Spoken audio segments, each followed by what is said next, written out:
Hello, in this video I'm going to show you how to make a coaster out of plastic canvas.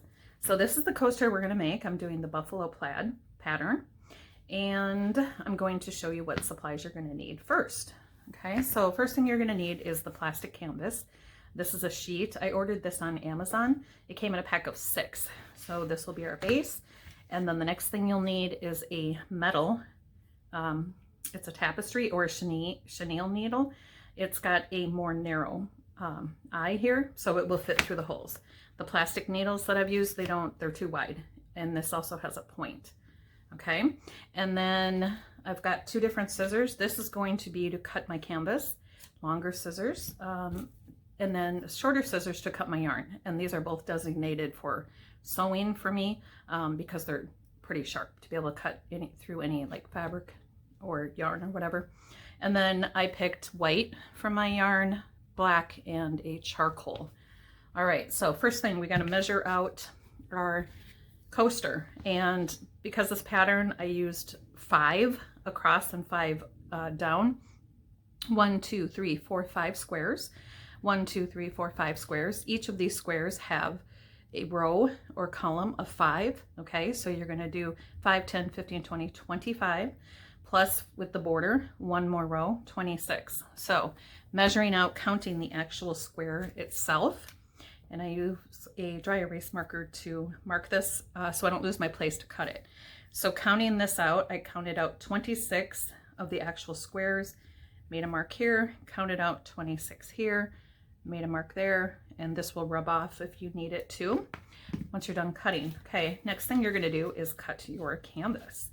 So going along that line right there, you're just going to cut the little stems there, basically. Don't go down the middle of it, or don't go too short. You want to make sure you have a nice border. So just cutting. Okay, and I'm going to go here because I don't want to go too far. And I'm going to flip this over because I'm right-handed and I like to use the right side here. And line it up just right when I get started here.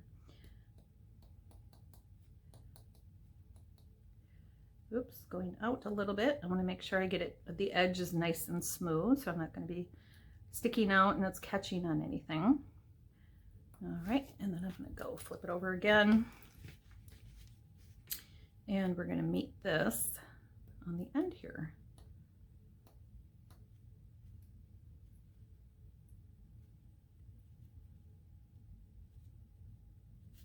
Last one.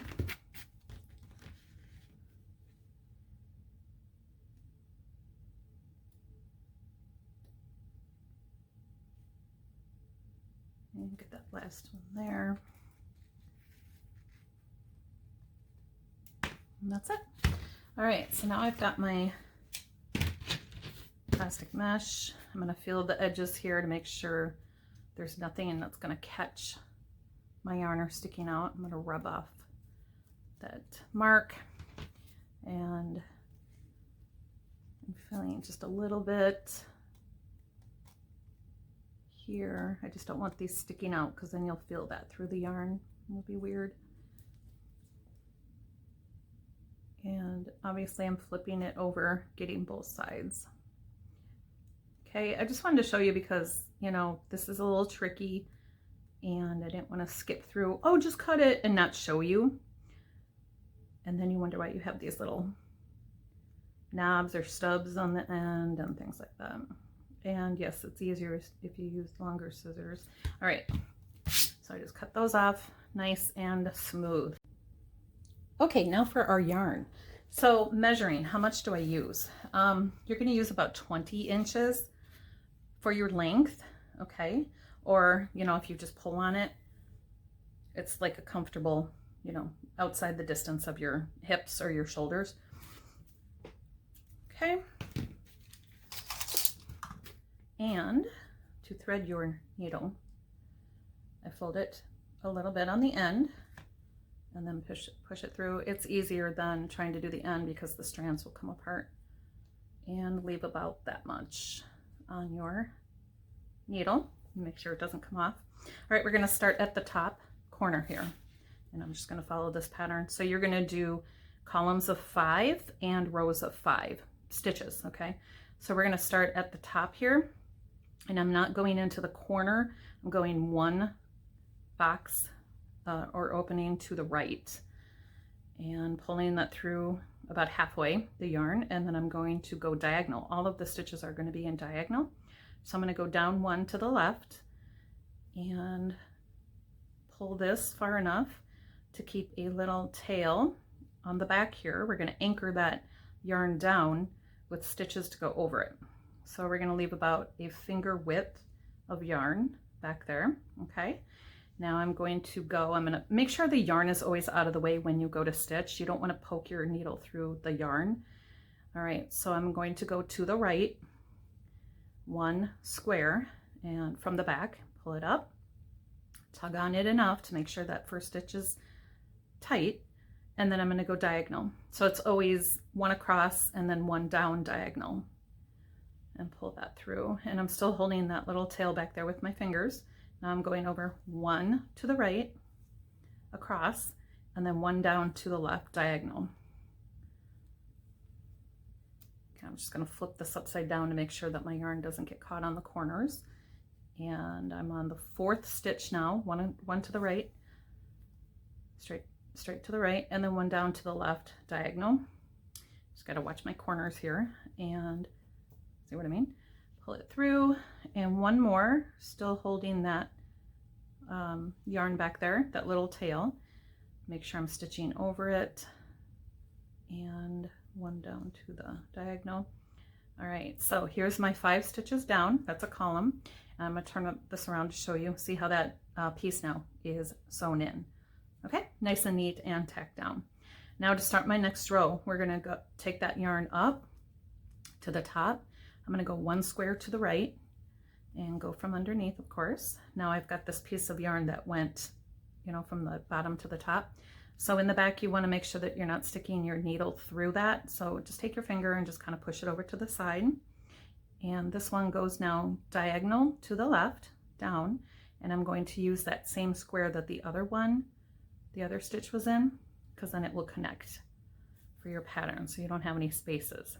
Okay, now go one directly to the right, straight across, and then do your diagonal down to the left and pulling that yarn back there, that piece of yarn, to make sure you're not poking through it.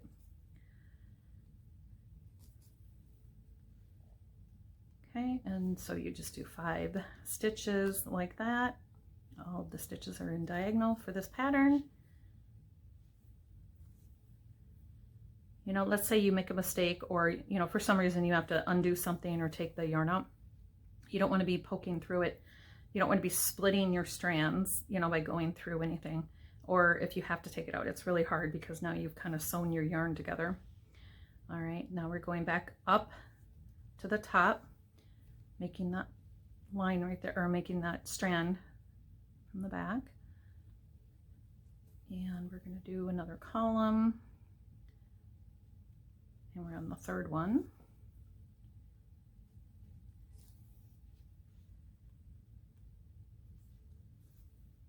Okay, how do I get my needle to stay when I'm coming from the bottom up? So your needle, if you push it through far enough, it'll hold, and then you can flip your hand so it doesn't keep falling out. And then, you know, don't cut your yarn too long. Don't have too long of a strand, because then it's, you know, it takes time to pull that through, but it also will wind up, because as you're doing these stitches, your yarn is winding, and so it will create a twisting thing going on here. And so, you know, then you'd have to untwist that because it can knot up. So stick around to about that 20 inches for the length of your piece of yarn. And I am doing, as I do each color, I'm doing each box here with just one piece of yarn. I am not trying to take the yarn from behind and, you know, just like, well, I'm going to do all the white squares and have this, you know, yarn going behind your charcoal or your black. I want to do each individual. I like it nice and neat in the back, and I don't want to have any extra yarn that I have to watch out for behind there. And it's hard to measure out how much you're going to need. That's just too much yarn to work with. So to me, it's just easier to cut it up and do each square separate. 1, 2, 3, 4, 5. I'm on the 5th column here.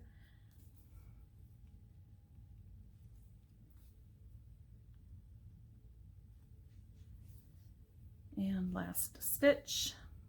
And then we flip our work over. So you also want to have enough to work with so you can finagle. If it gets super short, it's hard because the needle is long, so it's hard to work. Okay, so now I'm going to tack this piece down behind.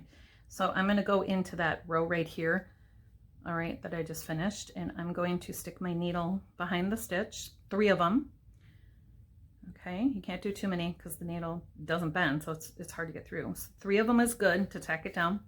Push that through, pull it through. Okay, tight enough where your stitches are all the same. You want to keep that last one tight. And then I'm just going to cut this off right close to it. Okay, done with that yarn. And here's my first square. All right, nice and neat front and back. And then next thing we'll do is take the charcoal, and I'm just going to kind of eyeball this. Okay, that's about 20 inches right there. So what I'm going to do is work this next square with you, just in case any mishaps come along, to continue teaching you.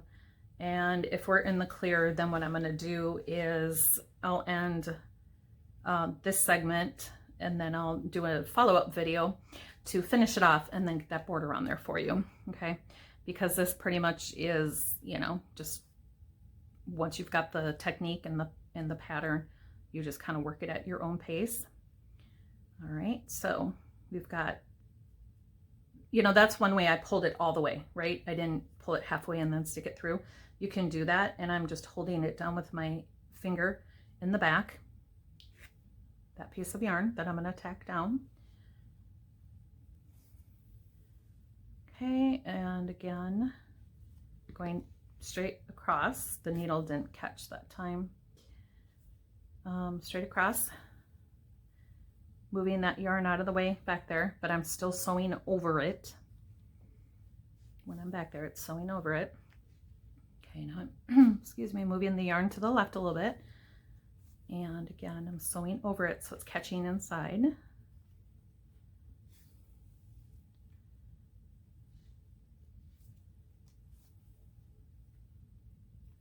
And I've already got it all in. Once you get the hang of it, it moves fairly quick. Whoop. Okay, here's a technique I'll show you. When your yarn is a little bit longer and it wants, or you're working with a smaller piece of canvas here, it wants to catch on the corners. Okay, taking it up to the top row here. Wasn't not showing you yet. I'm just showing you the back. Yes, you're going to have that piece of yarn going there. All right, and going down to the diagonal.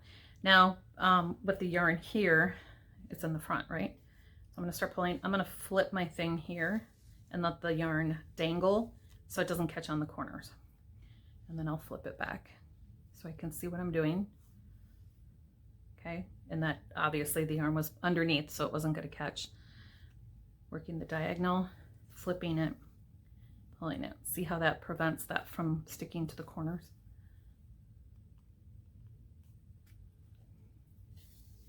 I don't like to work double boxes, meaning this one and this one, because my needle tends to poke through the yarn that's hanging down there. So, you know, to cut corners and make it shorter, that doesn't really work for me. But doing this, flipping it and letting that yarn dangle, that helps. Speeds up the process, at least until the yarn gets a little shorter. Okay, back up to the top, next column, working all diagonal.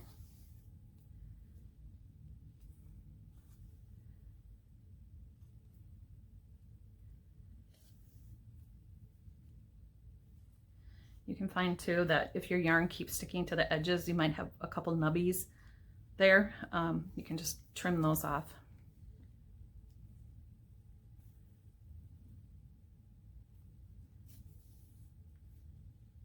Super fun project. You can get this done probably within an hour and 45 minutes, something like that. It's a great project for evenings or a weekend. Usually I can do a set of like 4 coasters, 4 or 5 coasters in like a weekend, you know, just a couple hours here and there. They're very popular. I've sold a lot of these buffalo plaid pattern. They match with any decor. I love the color too of the black and gray, but you can do others. You can do variation of orange or red, teal. Teal is popular. And you can even do this with kids, except, you know, watch, this is a sharp needle and the sharp scissors, so make sure it's age appropriate. But kids enjoy working with the plastic canvas. So how many columns am I on? 1, 2, 3, 4, 5. I'm on the 5th one. Very repetitive, but it's fun because you're changing colors, so you've got a variety. It's not like I'm doing this whole thing in one color. That would be a little tedious. Also, you've got the shorter yarn, so that helps, because if you did all one color in this, you'd have your yarn longer. All right, flipping it over, we're gonna tack this down, so I'm gonna sew or weave it through, not weave, but go straight underneath the stitches, 3 of them, pushing it through pretty tight and pulling it and clipping it, cutting it off. There we go. All right, so you're going to follow this pattern. All right, you've got going on to the white next, the charcoal and then the white, and go down to your next row. I work left to right, charcoal black, obviously you can see it. Okay, so I'm going to continue doing this on my own, and I will have a follow-up video for part 2, and I will be finishing off the last square with you and then the border. All right, so have fun, good luck, and I'll see you in the next video.